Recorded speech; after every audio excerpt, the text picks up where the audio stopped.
අපිට 6 වසර වගේ වෙනකොට අම්මා ගියා රට. ගෙදර සේරම බලාගෙන කරගෙන ඉතින් අයියත් එක්ක මේ කියන්නේ වැරදි වැඩ කරේ නෑ කවදාවත්. අම්මලා තාත්තලා රස්සාවට ගියා කියලා. ඉතින් අපි දෙන්න කන්ට්‍රෝල් කරගෙන ගෙදර හිටියා. ඉතින් එහෙම පොඩි රොබරි කටයුතු ටිකක් කරනවා, මාල කඩනවා, නැත්නම් බැංකු කරනවා. මට ඉගෙන ගැනීම ආසාවක් තිබුණේ රඟපාන්න ආසාවක් තිබ්බට විෂයක් විදියට. ඒ ලෙවල් කරනකොට රස්සාව කර හිටියේ පොඩි කර්මාන්තයක.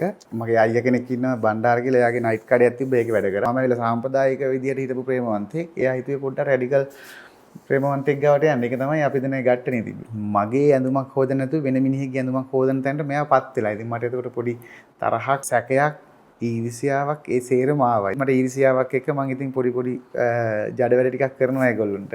ඒ ස්ක්‍රිප්ට් එක කියවද්දී මට හිතුනේ මට මේක කරගන්න බැරි වෙයි කියලා. පෙනුම දැක්කහම දරුණු පෙනුමක් තියෙන්නේ නැත්තම් කාඩ පෙනුමක් තියෙන්නේ ගුවහම ඒක ලේසි නිසා ඉතින් ඒ වගේ චරිත ටිකක් හම්බ වෙනවා. පෙනුම දුක් වෙන්නේ නැහැ. මේ පෙනුම තමයි මගේ පෙනුම.